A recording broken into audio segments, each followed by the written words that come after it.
Hola amigos, nuevamente nos encontramos en el campus central de la Universidad de El Salvador, desde donde iniciamos con la información académica.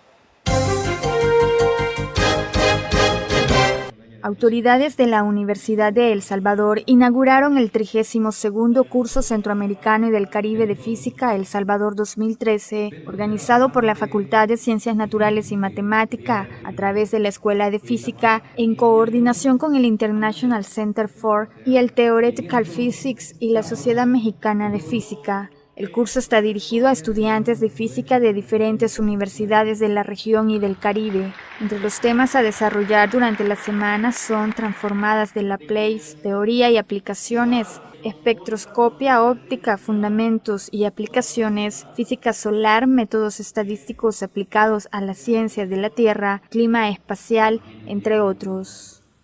La maestra Ana María Glover de Alvarado, vicerrectora académica de la UES, la doctora Leticia Zabaleta de Amaya, secretaria general, la maestra Norma Blandón de Castro, vicedecana de la Facultad de Ciencias y Humanidades, el decano de la Facultad Multidisciplinaria Oriental Cristóbal Hernán Ríos y el licenciado Carlos Díaz, vicedecano de la misma, participaron en la reunión de informes de la Red Gira en la Facultad Multidisciplinaria de Oriente. Entre los temas abordados en el trabajo de 2 días figuran la ejecución y financiamiento de proyectos, elaboración de planes estratégicos, propuestas de trabajo a organismos aliados, la institucionalización y visibilización a través de la página web de la Red Gira.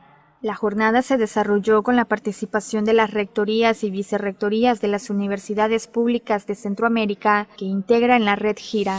Representantes de la literatura salvadoreña presentaron este 11 de julio la revista iberoamericana Literatura y Estudios Culturales Centroamericanos, edición número 242, dedicada a Centroamérica como región.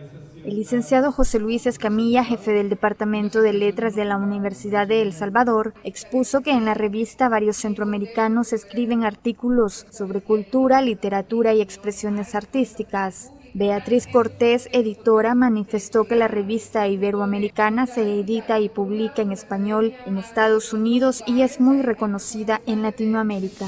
La vicerrectora académica de la UES, maestra Ana María Glover de Alvarado, sostuvo una reunión con cooperantes de España para ratificar los convenios de formación académica superior impartida a docentes del alma mater. En la reunión se avaló el apoyo y continuidad al programa de doctorado y formación docente con vocación investigativa impartido por la Universidad de Granada, España, en coordinación con la Universidad de El Salvador. Una gala de destrezas y sincronización fue expuesta este fin de semana en el Cineteatro de la Universidad de El Salvador durante el acto de clausura del taller Ballet Infantil y Universitario. La vicerrectora académica maestra Ana María Glover y la maestra de ballet Suchit Cuestas manifestaron que el taller pretende estimular la creatividad de los infantes y a su vez integrar a los universitarios en el lenguaje de la danza con posibilidad de expresar y demostrar su potencial. El Consejo Superior Universitario y el Centro de Estudios de Género de la UES llevó a cabo la presentación del libro Historias de Mujeres, Mujeres de Historia en El Salvador, con la finalidad de compartir la historia de transformación cultural del patriarcado en El Salvador y Latinoamérica. El texto, compilado por Josefa Guillén, incluye temas como mujeres y violencia, una aproximación a las acusadas en los oficios criminales, discurso a la política educativa dirigida a la mujer en El Salvador y estereotipos de género en la publicidad de prensa en El Salvador, entre otros. Este libro, titulado El protagonista en la novela de posguerra centroamericana, es la parte final de mi trabajo de tesis doctoral. Delimité mi corpus seleccionando 6 novelas de 3 países que protagonizaron guerra civil, ¿verdad? Como todos sabemos, es Guatemala, Nicaragua y El Salvador los países que protagonizaron guerra. Dentro de esta producción novelística en estos países, yo seleccioné 2 por país y resulta que me encontré con que el personaje en la novela de posguerra ya no es homogéneo como en el de la literatura de guerra, ¿verdad?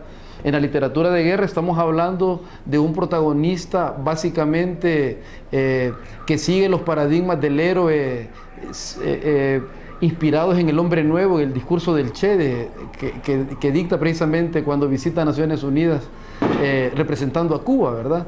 Pero también representa, es un héroe bastante homogéneo, o sea, tiene casi las mismas características, lucha por el pueblo,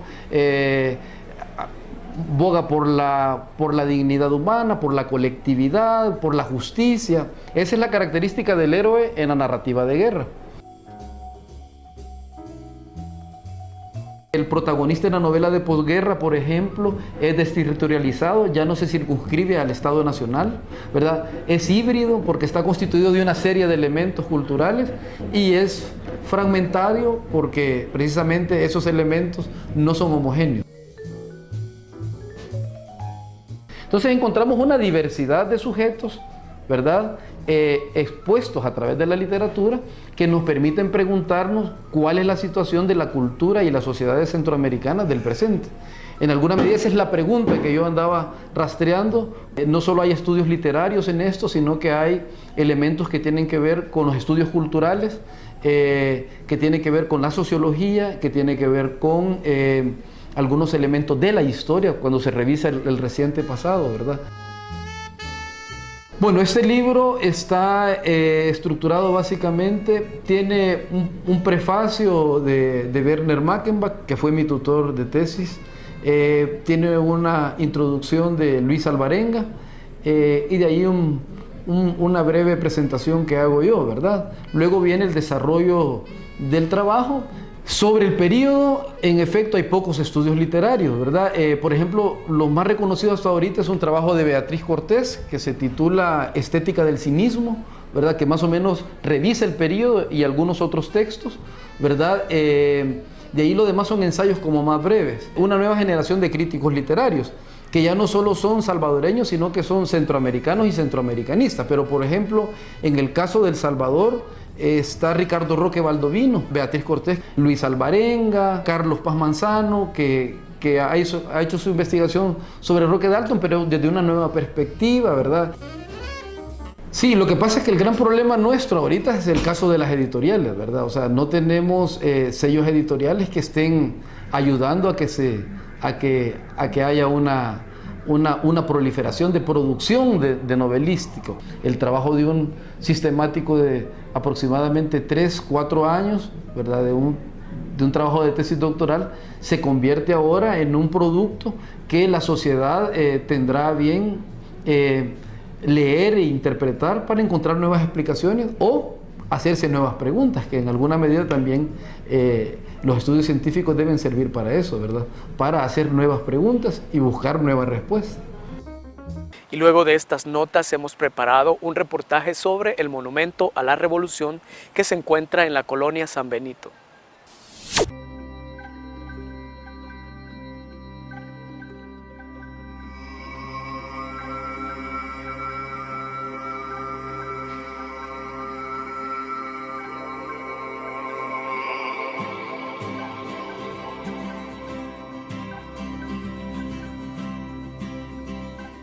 El monumento a la Revolución fue construido durante el gobierno del coronel Óscar Osorio para conmemorar el alzamiento que depuso al general Salvador Castaneda Castro del poder el 14 de diciembre de 1948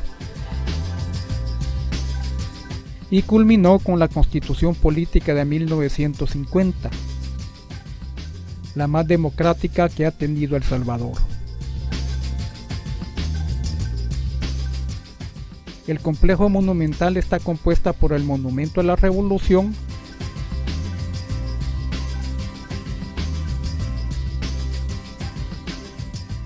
y la alegoría a la Constitución del 50. También conocido como Monumento a la Libertad. El conjunto fue ideado por los arquitectos Oscar Reyes y Kurt Schulze, consistente en una plaza de banderas delimitada por una pared curva en el costado poniente. En la explanada sobresale un mural que muestra la figura de un hombre desnudo con los brazos en alto que representa al nuevo pueblo salvadoreño. La silueta es compuesta por piedras de diferentes regiones del país. La obra fue elaborada por el mexicano Claudio Ceballos y su esposa,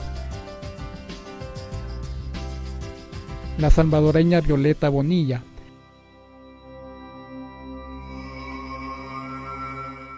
Alumna del muralista Diego Rivera.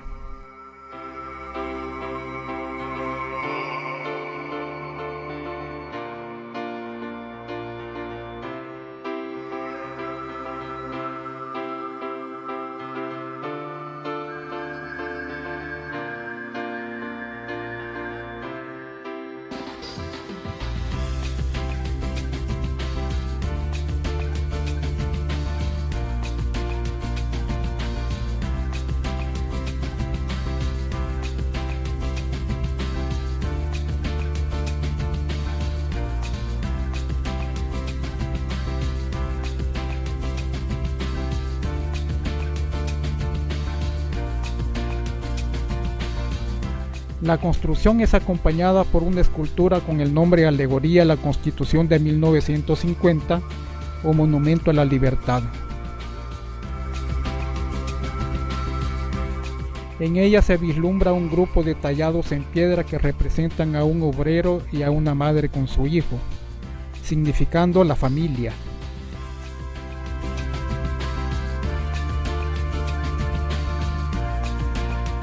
También una niña.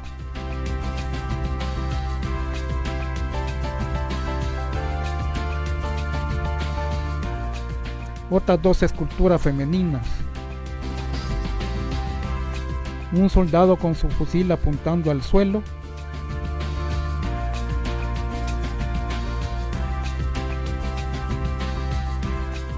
Y otra mujer que sostiene la Constitución de 1950.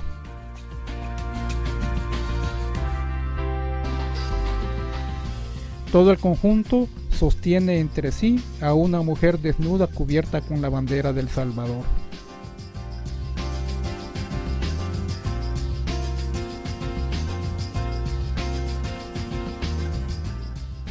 Su autor fue el costarricense Francisco Zúñiga.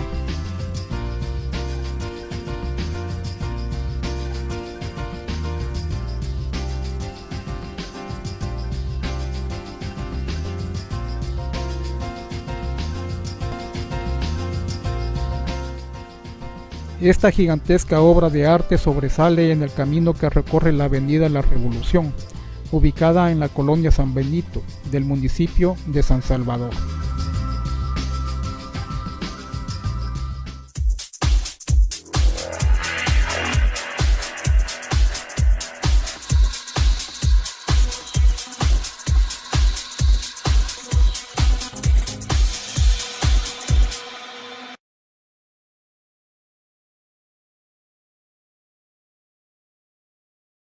Y de la escultura pasaremos a conocer la historia de una época a través de los dibujos de Antonio Bonilla, Armando Solís y Dagoberto Nolasco.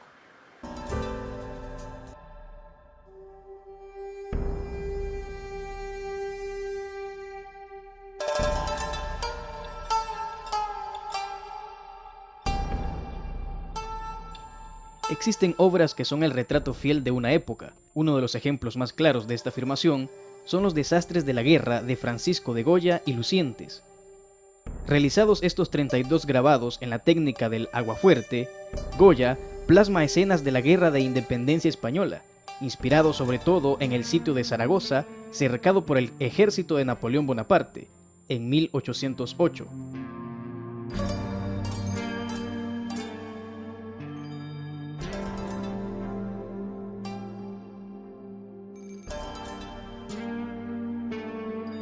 En El Salvador, y Diario de la Vida de Armando Solís, da inicio a una serie de obra plástica que tiene como común denominador la de plasmar la crudeza de la cotidianidad vivida en las décadas de los años 60 al 90 del siglo pasado.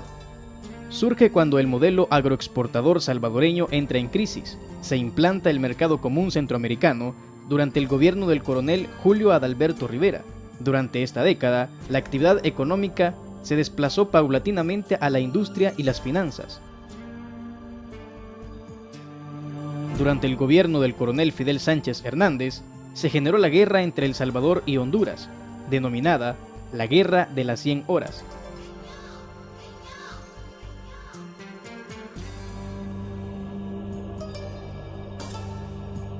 Dos años después, surgieron las Fuerzas Populares de Liberación Farabundo Martí, fundadas por Salvador Cayetano Carpio. Durante la década de los años 70, se desarrollaron 4 organizaciones políticas militares más. Y en 1975, los multitudinarios frentes de masa eran incontenibles en las calles de San Salvador. El Salvador se torna un pandemonio entre el maremagno de la lucha armada, fraudes electorales, intervenciones a la Universidad de El Salvador, guerra de guerrillas, guerra contra insurgente, terror y represión.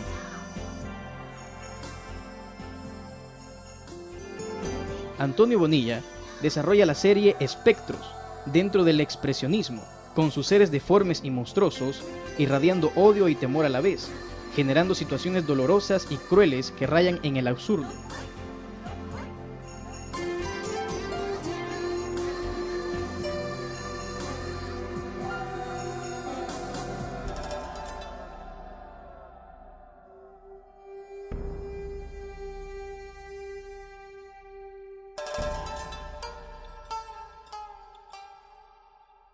Dagoberto Nolasco trabaja la serie Los Patriotas, dentro del realismo mágico, partiendo de la realidad, transfigurando seres y situaciones dentro de su imaginación fecunda y desbordante para realizar una crítica social aguda y lacerante.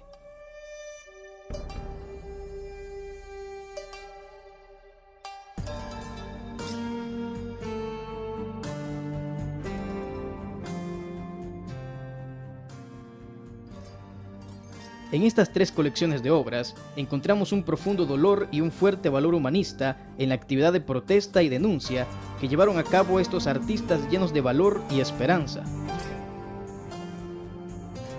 Las series y Diario de la Vida, Espectros y Los Patriotas son en realidad la radiografía profunda de una época terrible por la que ojalá, habrá que estar vigilante, nunca más tengamos que volver a pasar.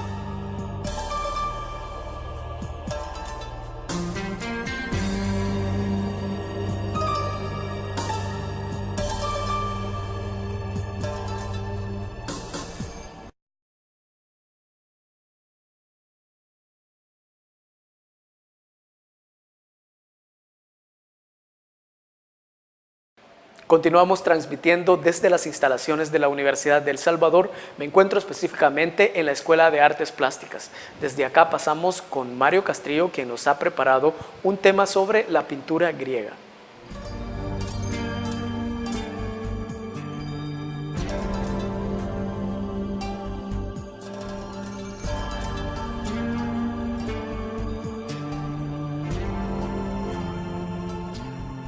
Para hablar de la pintura griega es necesario hacer referencia a la cerámica, pues en la decoración de ánforas, platos y vasijas fue donde pudo desarrollarse este arte.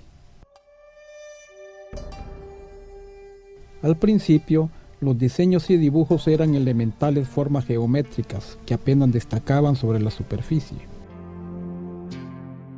En el período arcaico se incluyó la figura humana, de un grafismo muy estilizado. En medio de las nuevas tendencias naturalistas, esta cobró mayor importancia al servicio de las representaciones mitológicas.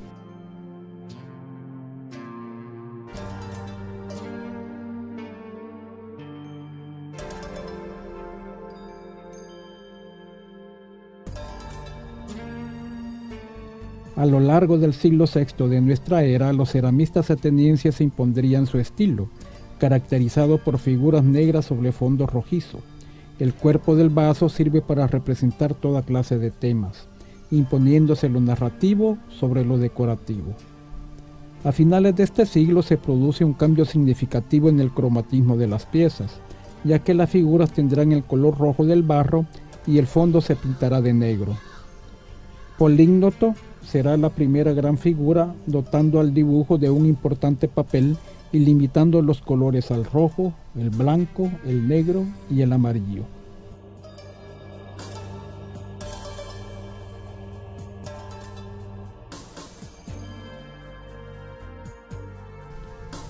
Los lequitos tienen un carácter exclusivamente funerario, ya que sirven para guardar las cenizas del difunto. Con el paso del tiempo, las figuras se fueron enriqueciendo hasta cobrar volumen. Aparecieron entonces los primeros dibujos de plantas y animales enmarcados por guardas denominadas meandros.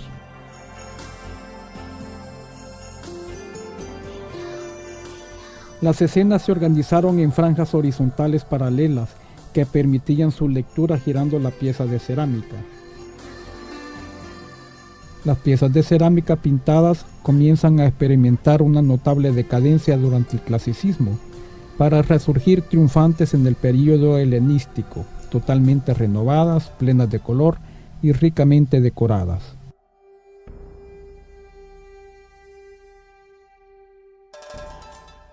Otra manifestación de la pintura en Grecia fue el mosaico.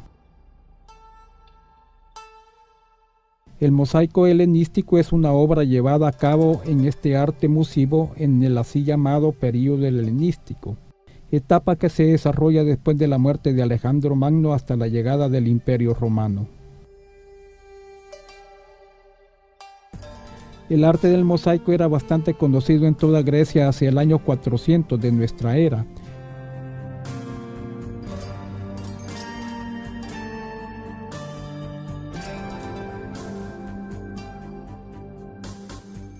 En la época helenística era ya universal.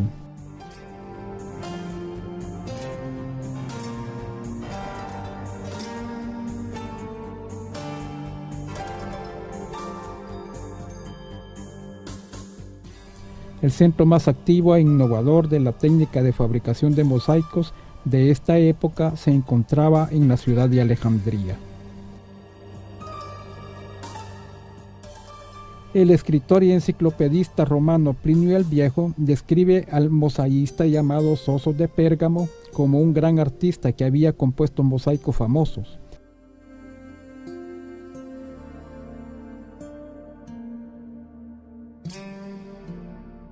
Que han sido descubiertos y se encuentran en el Museo Capitalino de Roma, el que perteneció a Villa Adriana de Tívoli y se llama Mosaico de las Palomas.